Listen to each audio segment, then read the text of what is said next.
Je m'appelle Emmanuela Benitez, je suis artiste et compositrice de chants gospel. Oui, dans mon parcours musical, là, je compte déjà 2 ans, oui, et j'ai commencé à l'an 2022. Ce n'était pas une révélation, mais c'était, je peux dire, du genre une intuition, parce que quand je grandissais comme ça, j'avais toujours l'envie de chanter et j'avais toujours l'oreille musicale. Quand j'écoutais d'autres artistes, ça nécessitait à moi l'envie de chanter. Pour moi, c'est bizarre, pour moi, c'est Céline Dion que j'écoutais beaucoup plus.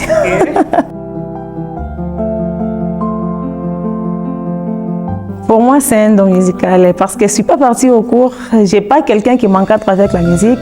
Même la composition, ça me vient de soi. Ça me vient suivant par des circonstances. Je peux être joyeuse et il y a une chanson qui me vient tout joyeuse. Et je peux être attristée et il y a une chanson qui me vient toujours comme ça. Donc, ça dépend des circonstances. Je ne suis pas allée au cours.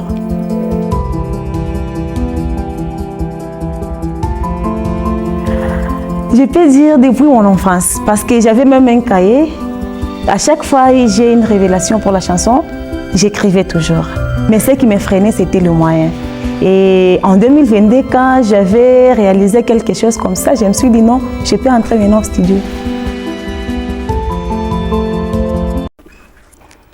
Mwanadamu kutendewa wema kitu sawa,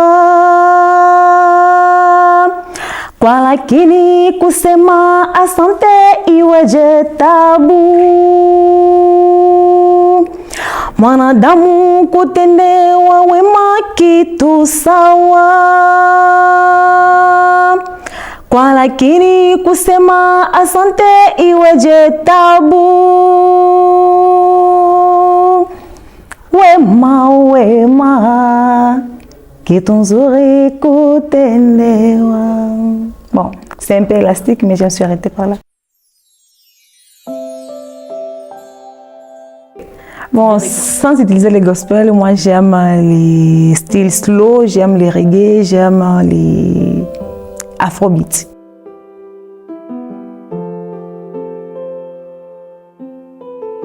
Pour moi, c'est suivant les circonstances. Ça ne dépend pas de quoi que ce soit, c'est seulement les circonstances. Ça dépend des moments où je me trouve. Par exemple, je peux échouer, par exemple, soit à la faculté, soit à n'importe quel endroit. Je peux rencontrer l'échec et pour moi, ça m'affecte. Cette douleur-là, je peux écouter une chanson, par exemple, de Céline Dion qui cadre avec les moments douloureux, et quand je l'écoute comme ça, moi aussi, j'ai une nouvelle inspiration.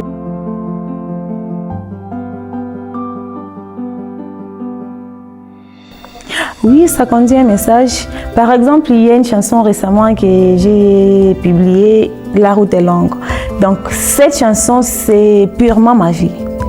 Donc, tout ce que j'ai parlé dans cette chanson, c'est purement ma vie. Les circonstances, des moments difficiles que j'ai traversés, c'est ça même cette chanson. Donc, le message que je peux dire aux gens par rapport à cette chanson, c'est de persévérer toujours dans les noms de Jésus-Christ. Peu importe les circonstances, peu importe le moment, cette chanson-là, donc je suis moi-même l'exemple.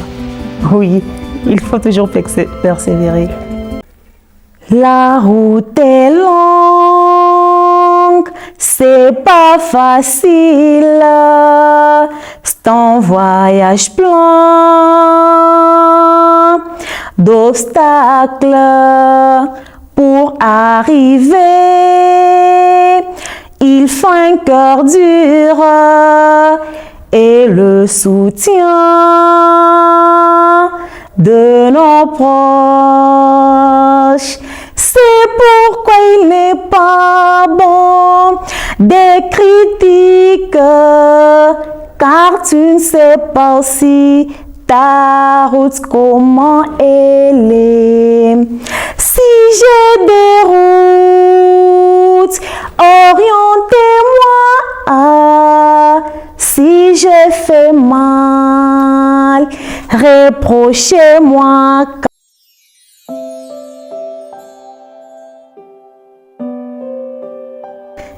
Oui, Je suis sûre et certaine parce qu'on a toujours dit que la parole de Dieu, elle est nouvelle. Vous pouvez lire la parole de Dieu depuis Genèse jusqu'à l'Apocalypse. Vous lisez et puis vous pouvez vous dire que j'ai déjà compris la Bible, j'ai déjà tout lu. Mais quelqu'un peut venir vous expliquer le passage que vous venez de dire et il vous explique ça autrement et ça vous édifie. Donc la parole de Dieu, elle est nouvelle. Peu importe de nombreuses chansons, peu importe de nombreuses prédications, mais la parole de Dieu reste nouvelle. Et à chaque fois j'ai une inspiration, c'est un message que Dieu me donne. Il y a nécessairement une personne appropriée pour ce message. D'abord, j'ai une maman qui m'a appelée un jour. Elle m'avait dit, en tout cas, quand je t'écoute, quand je te vois, tu m'inspires. Peu importe l'âge, parce qu'elle est maman. Elle m'a dit, peu importe l'âge. Et des moments où je traverse dans ma maison ici avec son mari, ça l'inspire. Elle m'avait même sollicité de faire un featuring avec elle, parce qu'elle aussi chante. Oui, donc il y a plusieurs témoignages par rapport à ma musique.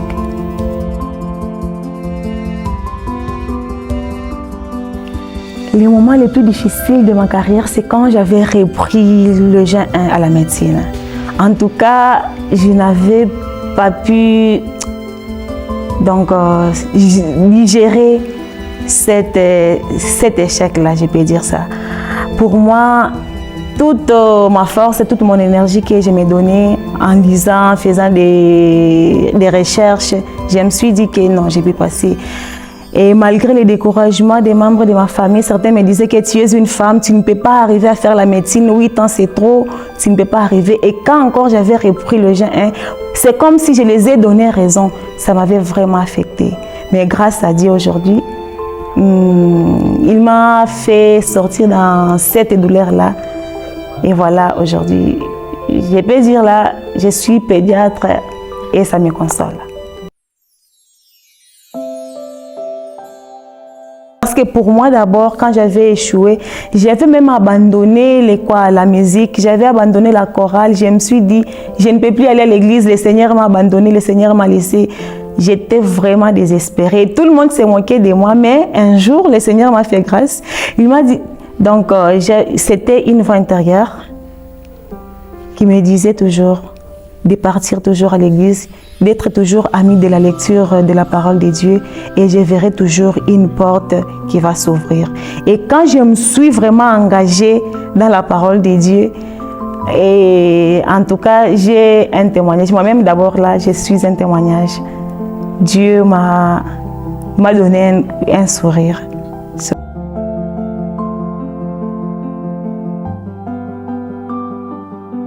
Ma plus grande fierté, c'est quand je chante comme ça et que je rencontre quelqu'un à qui ce message-là lui est destiné. Ça me donne vraiment la fierté. Je me dis que là, j'ai exécuté la mission de Dieu. C'est au moins ça. Donc, quand je chante comme ça, il y a des personnes qui peuvent se dire, ah, ça c'est quel genre de style, ça c'est quel genre de message qu'il est en train de passer dans sa musique.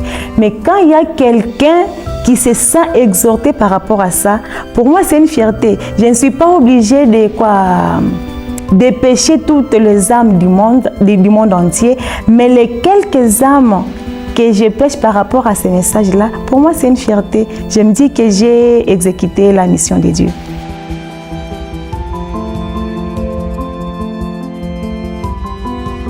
En tout cas, il y a vraiment un projet que je peux dire là. Donc, d'abord, je prépare un clip. Ça va sortir bientôt là. La date est encore incertaine. Et à part ce clip-là, j'ai encore un featuring que je prépare avec une sœur comme ça. Elle vient souvent ici.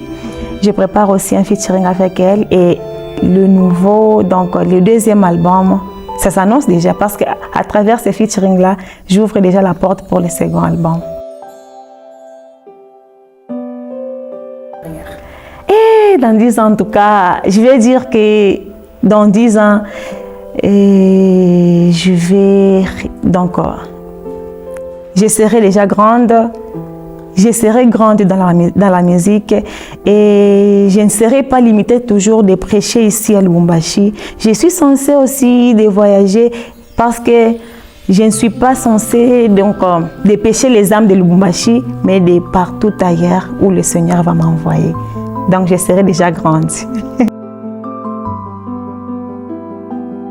Et je rêve d'abord d'Ena Mwana. Ok. Oui, il y a d'Ena Mwana et en Tanzanie, il y a Bati Bukoko et Christine Choucho. Oui, ces deux dames-là. Je rêve vraiment de faire un featuring avec elles. Parfois Rose Mwando, je peux dire ça.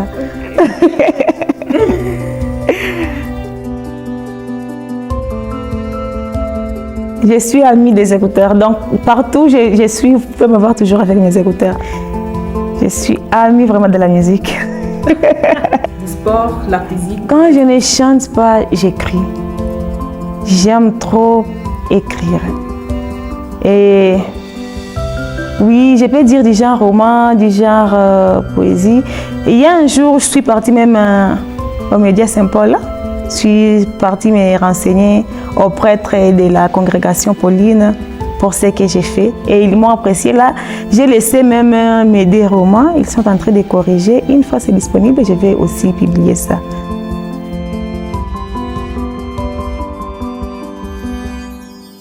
Personnellement, c'est équilibré. Mais les gens qui me voient, ils me disent que je suis surchargée parce que je travaille, je suis à la musique, parfois j'écris, je suis à la paroisse. Ils me disent comment est-ce que tu fais? Tu es à la maison. Mais pour moi, je me dis qu'avec mon emploi du temps, je suis bien posée. Mais les gens qui me voient, ils me disent que non, tu es surchargée, c'est trop.